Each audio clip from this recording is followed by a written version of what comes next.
Bien, chers frères et sœurs, comme je vous ai dit, nous rentrons dans ce temps ordinaire par la porte d'une solennité, qui est la Sainte Trinité. Je pense que les enfants peuvent comprendre, ils diront, c'est une sainte de plus, peut-être. Et nous rentrons par cette porte très importante.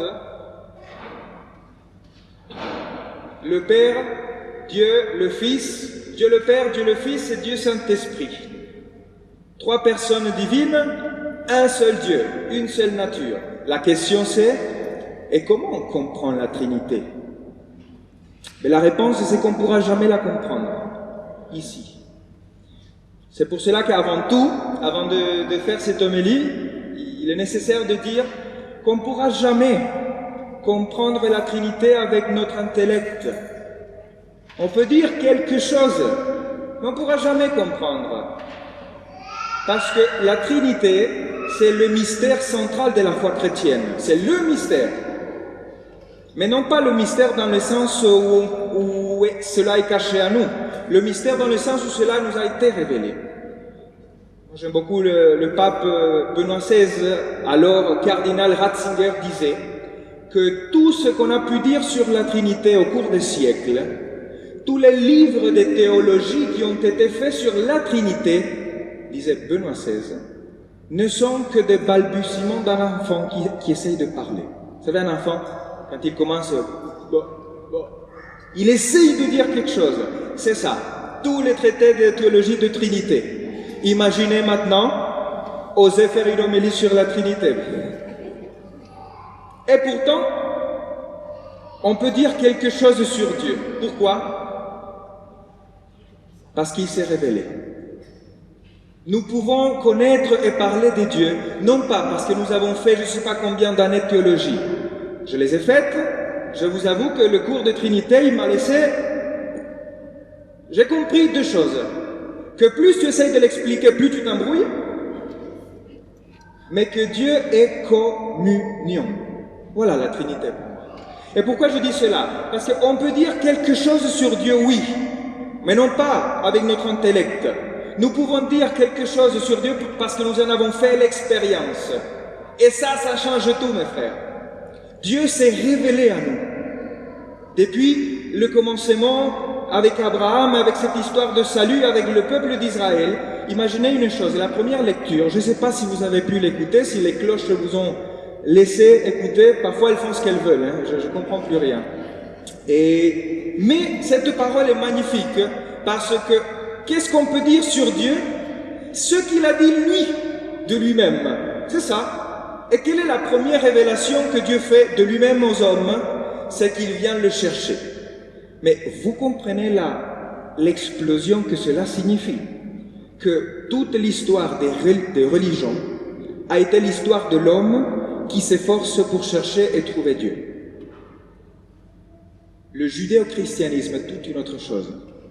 C'est Dieu qui a décidé de venir te chercher. Ça, c'est une bombe. Ça, c'est une bombe. Parce que ça veut dire que nous pouvons connaître aujourd'hui Dieu parce qu'il se manifestait dans ta vie. Non pas dans les livres de théologie. Aussi, c'est important, il faut. Mais nous connaissons Dieu parce qu'il s'est manifesté dans notre vie. Moi, j'espère que chacun de nous ait au moins une expérience profonde de la rencontre avec Dieu. Peut-être vous ne l'avez pas. Courage, demandez-la au Seigneur. C'est urgent. Mais nous en avons besoin.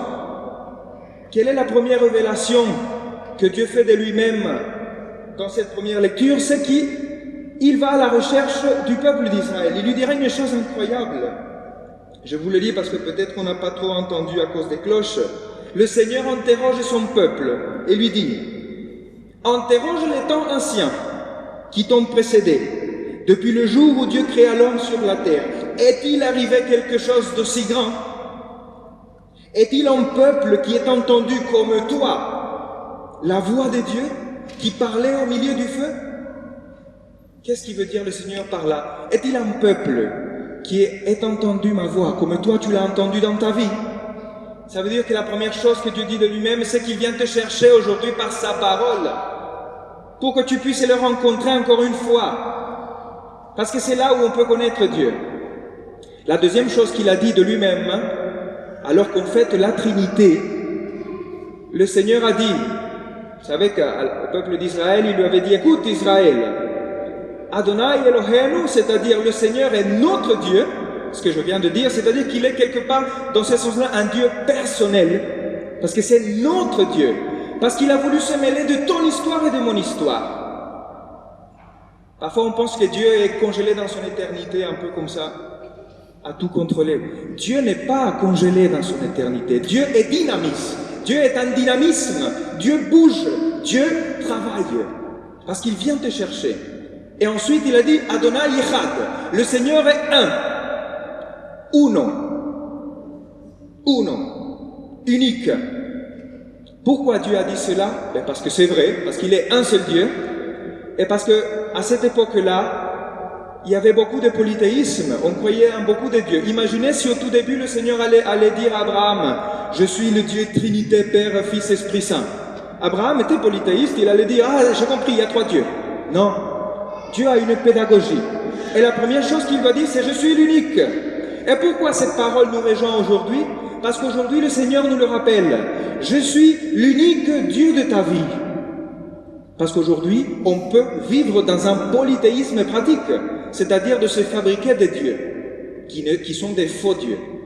Et nous en avons un paquet, inutile de faire la liste, l'argent, le succès, peu importe, chacun de nous risque de se faire des propres dieux, et le Seigneur aujourd'hui vient, dans cette fête de la Trinité, nous dire « Je suis l'unique », autrement dit, l'unique qui peut te rendre heureux.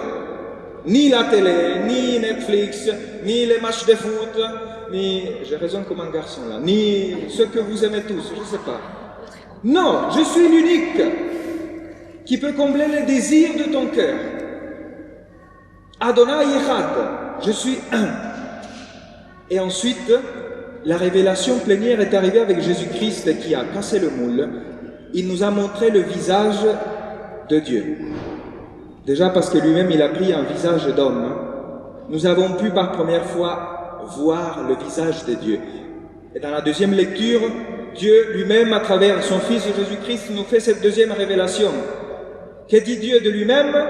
À travers Jésus-Christ, Dieu est Père.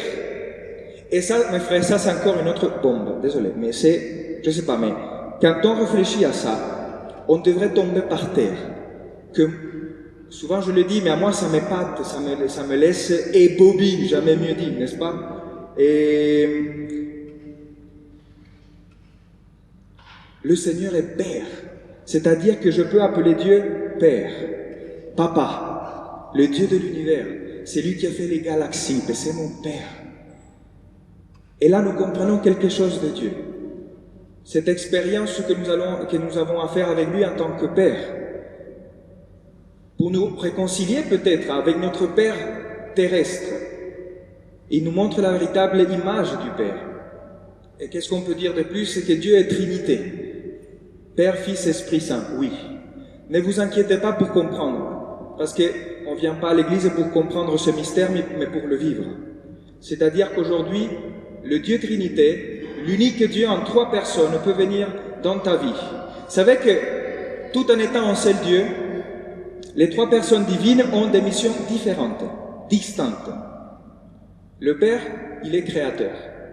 Il est capable aussi de recréer notre vie. Le Fils, il est rédempteur, c'est-à-dire qu'il nous sauve. Et l'Esprit Saint, il nous rend saints, il nous sanctifie. Un jour, on m'a fait une question qui m'a beaucoup aidé parce qu'on m'a dit, Andrés, mais quand tu pries Dieu, tu pries qui? Ben Dieu. Oui, mais tu pries quelle personne de la Trinité? M'a dit une amie. Je me suis rendu compte que je suis très christologique, c'est-à-dire je parle beaucoup avec Jésus-Christ. Mais ça m'a aidé parce qu'il me dit, mais est-ce que tu parles avec l'Esprit Saint? Est-ce que tu demandes à Dieu, Esprit Saint, de t'aider, de te donner les discernements? Ça m'a ouvert à vraiment une dimension plus grande, que nous pouvons aborder Dieu dans les 3 personnes divines et appeler le Père, qui nous aide, qui nous recrée, qui fasse une nouvelle création, appeler le Fils qui nous sauve du péché, qui nous enlève nos esclavages, et l'Esprit Saint qui nous rend saints. Finalement, mes frères, qu'est-ce qu'on peut dire? C'est que la Trinité est communion. C'est-à-dire que Dieu, et ça c'est Saint Augustin qui le disait, Dieu est unique mais non pas solitaire. Dieu en lui-même est communion des personnes. Et si Dieu nous a fait à son image et ressemblance, ça veut dire que nous aussi, nous avons besoin de cette communion. Si la Pentecôte était la fête de l'Église, donc de la communauté, aujourd'hui on pourrait dire que c'est la fête de la communion.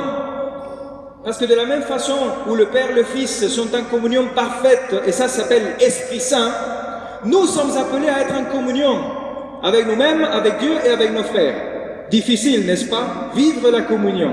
Ceux qui ont une expérience de vie communautaire comme moi savent que c'est... Voilà. La communion, c'est... Oui, c'est difficile, mais ce n'est pas impossible, parce que nous avons besoin de vivre en communauté, en communion. Ça rejoint tout ce que les papes ont dit, nous ne pouvons pas être chrétiens tout seuls, qui ne veut pas dire d'avoir une foi propre. Oui, ça oui. Mais, et je ne parle pas de la solitude physique, hein, parce qu'il y a justement des ermites qui sont tout seuls, mais qui sont en communion avec l'Église universelle. Parce que la solitude... Moi-même, en tant que prêtre, j'ai beaucoup de temps de solitude, mais je ne suis pas seul. Parce que si je suis en relation avec le Seigneur, je ne suis pas seul. Aussi parce que j'ai une communauté de frères. Aussi parce qu'il y a une communauté paroissiale. Voyez que ce n'est pas la mort de l'homme, n'est pas tant la solitude physique, même si ça nous fait souffrir parfois. La mort de l'homme, c'est la solitude existentielle, de vivre comme si tu étais vraiment seul. Combien de personnes dans ce monde vivent seules? Et comment... Une fois, un couple m'avait dit, mais tu sais, Andrés, la solitude physique n'est pas la plus difficile. La solitude la plus dure, c'est quand tu es entouré des gens. Tu as ton mari, tes enfants, tout ce que tu veux, et tu te sens seul. Ça, c'est la solitude la pire. Parce que c'est une solitude profonde. Et quelle est la réponse que Dieu donne à notre solitude? C'est la Trinité. C'est la communion. Que c'est possible de rentrer en communion. Que c'est possible de pardonner. Aujourd'hui dans l'Évangile, nous écoutons le Seigneur qui a dit « Tout pouvoir m'a été donné, au ciel et sur la terre ». Est-ce que tu crois que le Seigneur a reçu tout pouvoir sur toi, qu'il a le pouvoir de te libérer, qu'il a le pouvoir de te rendre heureux, il a le pouvoir de te sortir de ce péché qui te tient peut-être depuis des années et que tu n'arrives même pas à confesser. Tout pouvoir lui a été donné, même de vaincre cela. Tes addictions, tes problèmes, tes angoisses, tes pressions. Il a le pouvoir pour que tu puisses goûter à la communion. Et finalement, mes frères, cette mission, le pape Jean-Paul II, Saint Jean-Paul II disait, quand l'Église est en mission, la Trinité est en mission. Nous participons à cette mission de la Trinité avec un triple mandat que nous écoutons dans l'Évangile.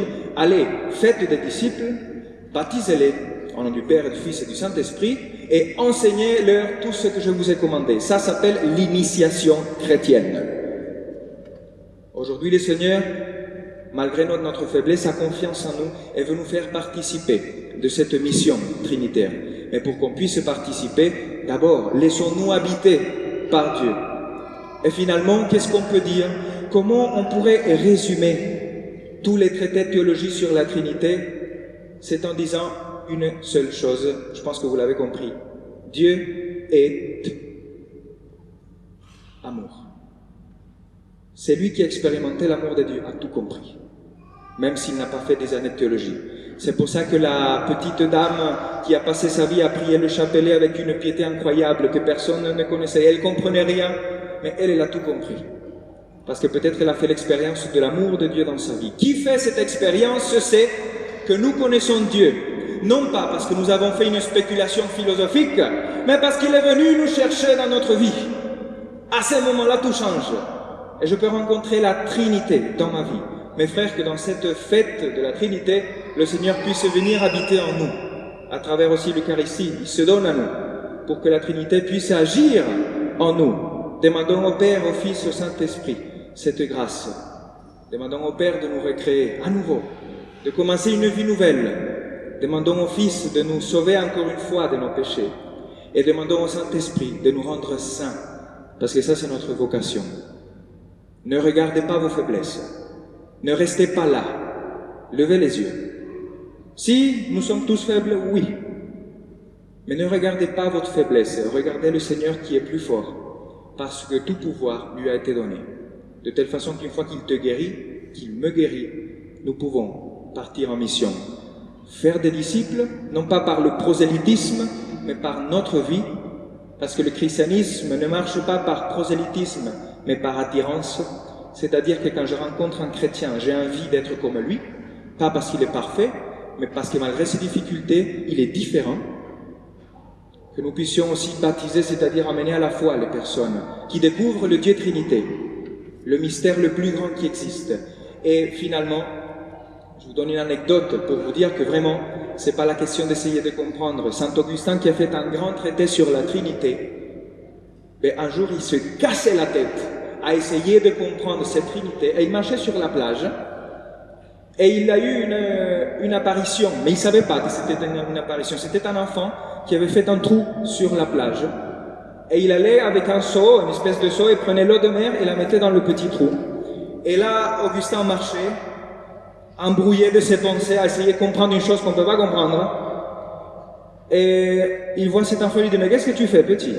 Et lui dit, je suis en train de mettre l'eau de la mer dans ce petit trou. Et il allait, il prenait le seau, il mettait. Alors, Augustin lui dit, mais tu ne comprends pas que c'est impossible? Parce que chaque fois que tu mets l'eau dans le petit trou et reviens à la mer, tu n'arriveras jamais. Et l'enfant lui dit, comme toi, tu n'arriveras jamais à comprendre la Trinité. Parce que ce n'est pas une chose intellectuelle. Parce que nous ne pouvons pas mettre le Seigneur dans notre petite tête. Ou comme on dit chez moi, on ne peut pas mettre Dieu dans la poche. Parce qu'il dépasse. C'est un mystère qui nous dépasse. C'est le Seigneur qui nous comprend plutôt. Et qui nous connaît. C'est pour cela qu'au lieu d'essayer de comprendre, faisons cet acte de foi et demandons au Dieu Trinité de venir nous visiter. Parce qu'une fois que nous avons fait l'expérience de Dieu, on n'a plus besoin d'explications. Parce que la foi n'est pas des explications. La foi, c'est une expérience. Tant que Jésus-Christ, tant que le Seigneur n'est pas apparu, quelque chose manque à notre foi. Et demandez au Seigneur si vous n'avez pas encore cette rencontre personnelle. Parce qu'il le fera. Et à un moment venu, il vous trouvera. Et il vous rencontrera pour vous dire la chose la plus importante. Moi, je suis amour. Je t'aime. Je t'aime. Du coup, courage. Et faisons cette expérience, non, du peuple d'Israël. Qui, comme toi, a entendu la voix de Dieu dans notre vie? Nous avons reçu ces cadeaux immenses. Demandons au Seigneur la grâce de pénétrer dans ces mystères et de rentrer dans cette fête et dans cette solennité. Aussi, nous passons maintenant à la table eucharistique où le Seigneur se donnera à nous, pour que ce mystère puisse nous habiter peu à peu et nous transformer, jusqu'à devenir, je l'espère pour chacun d'entre nous, des saints. Amen.